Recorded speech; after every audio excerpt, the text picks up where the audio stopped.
होते हैं बेहिसाब सितारे आसमां में, पर उनका जिक्र कहाँ होता है। जो नूर फैलाए सूर में से घने अंधेरों में, मेरे दोस्त उसी को चांद कहा जाता है। आजमगढ़ की धरती ऋषि मुनि तपस्वियों पंडित राहुल संस्कृतायन की धरती रहे, क्रांतिकारियों की धरती रहे। उसी धरती से ताल्लुक रखने वाले आजमगढ़ के माटी के लाल राजू तलवार भैया भारत की आर्थिक राजधानी मुंबई में आए हुए हैं, और आज वो मुंबई में Secure24 के फाउंडर मिस्टर अंकित भैया से उन्होंने मुलाकात की। और राजू भैया से आज हम आजमगढ़ के बारे में कुछ जानने की कोशिश करेंगे। 2027 का विधानसभा भी शुरू होने वाला है चुनाव। उसके पहले राजू भैया विधानसभा हो या लोकसभा, ये चुनाव लड़ चुके हैं। राजू भैया, मैं आपसे ये जानना चाहता हूँ, ये चुनाव लड़ने का आपका मेन मकसद क्या है? पत्रकार हमेशा प्रश्न पूछता है, मैं पत्रकार से एक प्रश्न पूछूं? पूछिए। आजमगढ़ किसकी धरती आपने बताया? पंडित राहुल संस्कृतायन। और किसकी?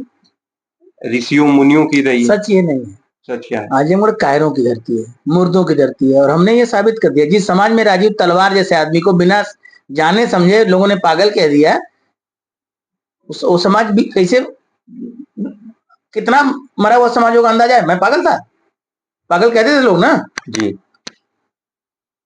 और अब मुझे लग रहा है दुनिया में कोई शहर जिंदा ही नहीं। और पूरी ईमानदारी से चर्चा करिए, पूरी ईमानदारी से चर्चा होनी चाहिए। अगर मर्द कभी पक्षपात नहीं करता है, मर्द झूठ के साथ नहीं होता है। पूरी ईमानदारी से चर्चा करिए, आपको साबित हो जाएगा कि कोई शहर जिंदा नहीं है, पूरा समाज मरा हुआ है, लोग अपने लिए जी रहे हैं। अब आप अपने प्रश्न का, आजमगढ़ कायरों की धरती है, अब अपना प्रश्न पूछिए। आपने कहा आजमगढ़ कायरों की धरती है, और आप हमेशा कहते हैं भ्रष्टाचार के खिलाफ खूब खुल करके। मैं कभी भ्रष्टाचार हिंदुस्तान में नहीं है। ये पत्रकार, शिक्षक, माँ बाप यही बोलते हैं, ऐसा भ्रष्टाचार नहीं है। वेट करिए, जब 500 मर्द मिल जाएंगे धीरे धीरे आपको आवाज दिला देंगे। आप कहते हैं कि इस दुनिया में शिक्षक ही नहीं है, आपके पिताजी स्वयं शिक्षक रहे हुए हैं, तो आपको एक कैसे आभास हुआ कि इस दुनिया का शिक्षक ही कायर है? भाई मैं स्कूल चलाता था। हाँ। मुझे पहले नहीं मालूम था, लेकिन धीरे धीरे मेरे समझ आने लगा कि cancer of the society our teacher, हमारे टीचर जो है इतने बड़े मूर्ख हैं, उनको पता ही नहीं। और धीरे धीरे मेरे पापा से जब मैंने ये काम शुरू किया तो मैंने पापा से पूछा, पापा राजीव मैं सही कह रहा हूँ गलत? आप लोगों ने देश के लिए कौन सा त्याग किया है टीचरों ने? उन्होंने कहा कि कुछ नहीं। आप एक बात और कहते हैं कि जो भी व्यक्ति रिटायर हो जाता है वो सरकार का तनख्वाह देती है, तो उसे कुछ ना कुछ करना चाहिए, समाज के लिए एक्टिविटी करना चाहिए। अरे यार, ये सरकारी टीचर या सरकारी अधिकारी 100 रुपया महीना राजीव तलवार को नहीं दिए। अब आप बता दीजिए ये क्या नौकरी किए होंगे, ये क्या किए होंगे देश के लिए? दीमक बन के खा गए समाज। अभी देखिए, आपके आजमगढ़ में 350-400 करोड़ घोटाला का आरोप लगता है। आप कहते हैं कि भ्रष्टाचार ही नहीं, कई लोग कहते हैं 350 करोड़ का घोटाला हो गया। अच्छा, ये बताइए, घोटाला करने का मौका आपको मिलेगा 100 करोड़, तो क्या करेंगे आप? छोड़ देंगे? देखिए, इनका साफ तौर पे कहना यह है कि आदमी ईमानदार तभी तक है जब तक उसे चोरी करने का मौका नहीं मिलता है। दूसरी बात, कोई भी तभी तक ईमानदार होता है जब तक उसे बेईमानी करने का मौका नहीं मिलता। ईमानदारी करना दुनिया का सबसे कठिन काम है। इतना कठिन काम है कि आप इस धरती पर मुझे एक ईमानदार आदमी से मिलवा दीजिए, मैं तुक्के चाट लूंगा। जिसको आप ईमानदार समझ रहे हैं वो कितना बड़ा फ्रॉड है, कितना बड़ा मक्कार है, कितना बड़ा घुसखोर है, आपको पता नहीं। राजू भैया, राजनीति में आजकल लोग जात उत का बड़ा एंगल देकर के नेता बन जाते हैं, और पब्लिक भी उनको सपोर्ट करती है। हमारे जात है, ये पत्रकार यही बोलते हैं, और ये भ्रम है, सच वो नहीं है। समाज अंधा, गुंगा, बहरा है, इसे कुछ नहीं दिखाई देता। बस जो लोग टीवी में दिखाते हैं, जो अखबार में दिखाते हैं, उसके अलावा इन चूतियों को कुछ नहीं समझ में आया। इसीलिए तो हम, नहीं तो अब तक हम सांसद बन गए होते, अब तक हम मंत्री बन गए होते, और अब अगला राष्ट्रपति हम ही बनते। लेकिन ये सब इतने बड़े चूतियां हैं, राजीव तलवार इनको नहीं दिखाई देगा। राजू तलवार को लोग देश विदेश, भारत के कोने कोने में, अटक से लेकर कटक तक, कश्मीर से लेकर कन्याकुमारी तक, महाराष्ट्र में इतना प्यार और सम्मान देते हैं। आजमगढ़ के लोग झूठ है। प्यार क्या होता है किसी को नहीं मालूम। अगर हमको लोग प्यार करते तो हमको 500 नहीं 5000 मर्द मिल गए होते। बोलिए गलत? बिल्कुल सही बात। झूठ है, कोई राजीव तलवार को प्यार नहीं करता है। तो आप जो 500 मर्द ढूंढ रहे हैं, मतलब उन मर्दों में खूबियां क्या होनी चाहिए? यार कम से कम अगर 100 रुपया महीना हमको कोई नहीं दे सकता है तो 10 दोस्तों से 10 रुपए इकट्ठा करे, 100 रुपया हो गया। या 20 दोस्तों से 5-5 रुपए इकट्ठा करे, तब भी वो से मर्द हो गया। और इतना नहीं कर सकते तो तुम कायर हो, बुज़दिल हो, नमकहराम हो, तुमको मर जाना चाहिए।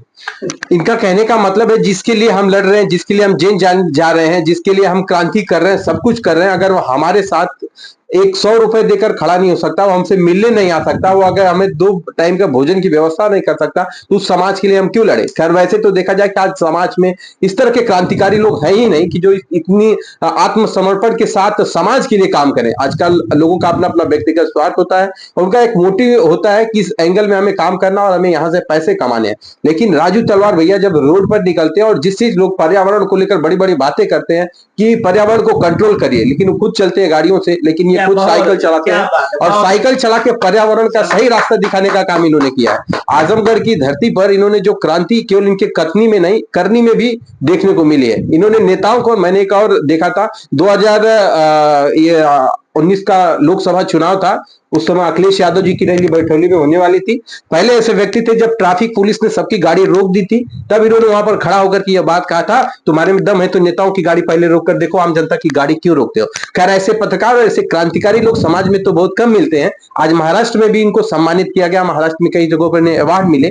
लेकिन बात यह है कि जिस धरती पर यह लाल जन्मा, जहां के लोगों के साथ पला बड़ा, वहां के लोगों के अंदर ये चेतना कब जगेगी और कब ये समझ पाएंगे कि उनके लिए कोई लड़ने वाला है। जाकर लोग जाते हैं थाने में या पुलिस स्टेशन में, या फिर आप चले जाइए अस्पतालों में, रजिस्ट्री ऑफिसों में, वहां अगर राजू तलवार अगर एक बात अगर किसी अधिकारी से कह दे, ऐसा नहीं कुछ व्यक्ति का काम नहीं हो सकता। जो काम आज सांसद विधायक लोग गिड़गिड़ा कर नहीं करवा पाते, वो काम राजू तलवार कराते हैं। बहुत आसान है भाई। आप पूरे हिंदुस्तान में आप लोग मर्द बनिए और आपको कहीं पैसा नहीं देना पड़ेगा, कहीं घूस नहीं देना पड़ेगा, और करप्शन कहीं नहीं है।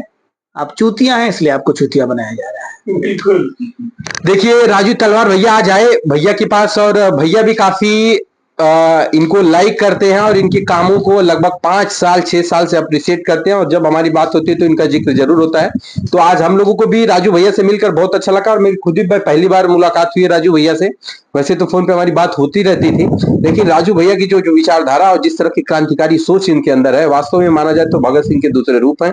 और ये जिस तरह से कार्य कर रहे हैं, ये काम साधारण काम नहीं, आम आदमी कर ही नहीं सकता। जहां एक केस हो जाए तो लोग घर से बाहर तक निकलना छोड़ देते हैं, 2 केस हो जाए तो गांव जिला छोड़कर दूसरे प्रदेश में नौकरी करने चले जाते हैं। लेकिन कई केस होने के बावजूद, जेल का चक्कर काटने के बावजूद, सजा काटने के बावजूद, मार खाने के बावजूद भी समाज में डटे हुए हैं और अपने निर्णय पर अडिग है। जो कि एक देखा जाए तो संपन्न परिवार से ताल्लुक रखते हैं, एक अच्छे टीचर रहे, एक अच्छे स्टूडेंट रहे, एक अच्छे खिलाड़ी रहे, तमाम खूबियां इनके अंदर। इनके पिताजी खुद गवर्नमेंट टीचर रहे, और ऐसी जगह पे, ऐसे लोकेशन पे इनका स्कूल है जहां पर आज जमीन लेना आम आदमी के बस की बात नहीं है।